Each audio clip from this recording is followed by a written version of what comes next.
I'm rather picky when it comes to indie games. Not in the sense that I'm choosy about exactly which ones I'll try.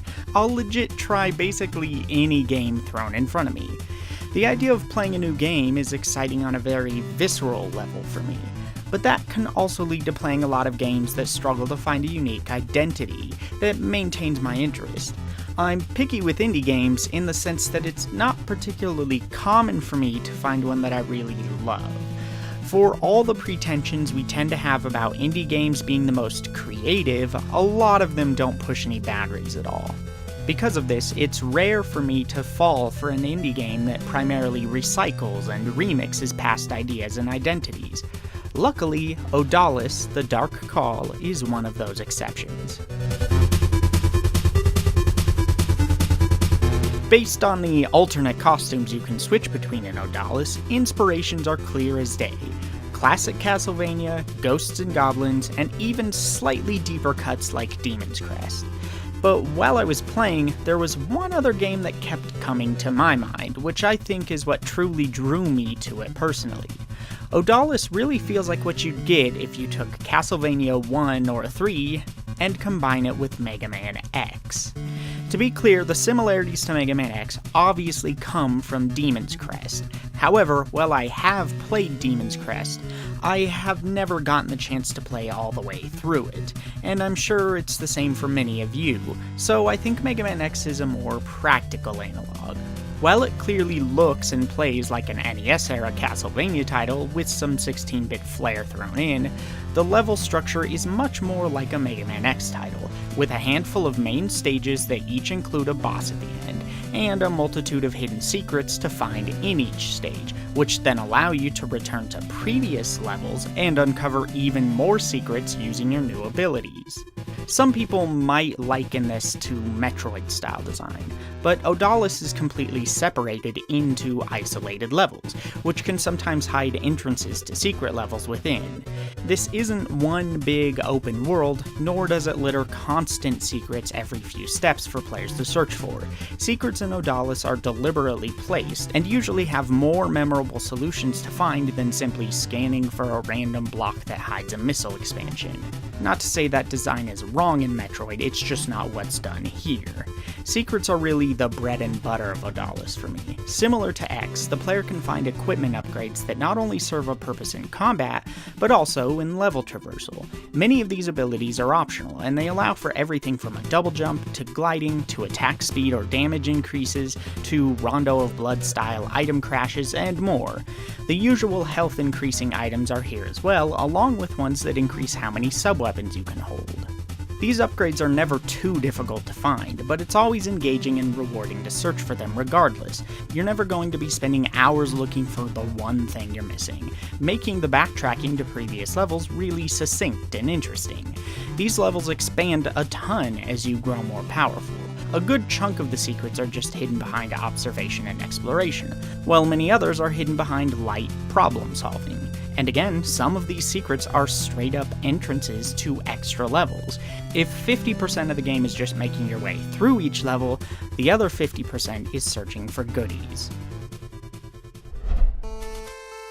My favorite Castlevania title is the first game, and Odallus mechanically feels rather similar, but in a way that's definitely more polished and modern. Jumps can be controlled in midair, and the main character, Haggis, moves in response to inputs quicker than Simon ever did. Bottomless pits aren't really a concern, and when they do appear, they only take some health instead of an entire life. As I said before, you also gain access to many movement abilities, which make Haggis far more agile as a whole. Sub-weapons are less diverse here than in most Castlevania games, with a spear that's thrown in an arc before falling straight down, an axe that flies straight ahead, and a torch that burns the ground in front of you. Thankfully, each of these options can be used in both combat and in clever exploration. They can also all be carried at once and switched between at will. However, you have a limited supply of each, and extras either need to be bought from merchants in levels or found in treasure chests. As far as I can tell, the game is rather flexible in design, and the mechanics are strongly balanced. While beating the game without certain upgrades might be rather difficult, it does feel like it's doable for the most part, without making you want to pull your hair out. That's not to say everything is perfect in that regard. Haggis can attach to platform ledges and climb them. This is fine, but it can sometimes get in the way when you're trying to quickly hide up against certain walls to avoid damage. The double jump and the glide, meanwhile, work well on their own, but it's a tad annoying that you can't simply hold the jump button to enter a glide from your first jump. As far as I could find, you have to double jump first, putting the player in needless danger in a few glide-focused areas. While I wouldn't call the final boss gauntlet unfair, it was a pretty severe difficulty spike that caught me off guard. Most of the rest of the game is likely to be rather breezy for veterans of these sorts of experiences, particularly if you're exploring thoroughly enough to be well equipped. The bosses especially can sometimes go down without much more than mashing buttons, so it took some adjusting when I realized the final boss had 3 forms that, even with the strongest armor, could take whole hearts from you in the blink of an eye. It actually took learning and pattern recognition to finish, which was shocking, but a nice change of pace. This, of course, isn't accounting for the harder veteran mode, which apparently adds new enemies and such to contend with. That could very well provide much greater challenge across each stage, if that's what you're searching for. Level design is pretty fantastic overall, with a large variety of locations, set pieces, gimmicks, and challenges. They all fit your moveset rather well, whether we're talking basic Haggis or one that's fully decked out, and they include many shortcuts to get around quickly, as well as the ability to start from secret level exits after you found them. The only part I didn't particularly enjoy were the minecart sections in one specific level. Because the game's play space isn't 16:9 in terms of aspect ratio, I didn't feel like I could see far enough ahead to make informed decisions. These more squished aspect ratios usually work for Castlevania-style games, because they're usually much slower. And I also do like the fact that the HUD fills the sides of the screen, meaning the experience doesn't leave black bars like true retro games.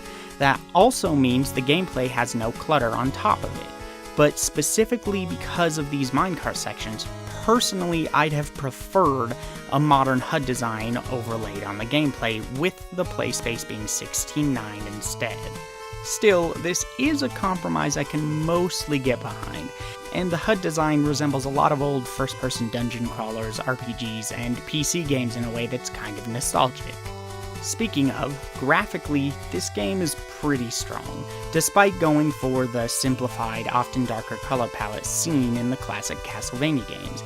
It knows exactly when to use brighter, more saturated colors, and uses a lot of effects that would have been rather difficult, if not impossible, on an actual NES. The cutscenes are fantastic looking and remind me of Ninja Gaiden, which was far ahead of its time in terms of cinematic storytelling. The actual narrative and dialogue isn't quite as strong, though it's not like I expected a masterpiece. The game comes with enough intrigue, a fair bit of lore and history, some decent characterization, and a nice little twist. Some bits of the dialogue feel like they could have gotten a bit more localization effort when translated to English, but it's all more than enough for a game of this type. The music wraps the presentation in a beautiful bow, and has some strong motifs between stages that make the world feel more cohesive. It has a wide range of tones, from mysterious to epic to eerie, but always with that bombastic rock-esque feel you get from the games it aims to call back to. And that's kind of how this game feels as a whole. I know this critique isn't my most complicated, but it's honestly because this game isn't particularly complicated either. It's a really solid example of a retro game homage that understands the strengths and faults of its idols and seeks to deliver a polished take on the best bits they used to offer. It brings just enough of its own originality to the table so that it doesn't feel like it lacks passion, and I had no frustrations with it along the way outside of some minor annoyance at the minecart bits. Odallus: The Dark Call is a game that I can gladly place within my grab bag of retro-style titles that I can complete in a couple of hours and feel fulfilled each time I do, and sometimes that's all I really need. But what do you guys think? Have you played Odallus? If so, did you enjoy it? If not, does it interest you? What's your favorite modern, retro-style game that you think a lot of people overlook?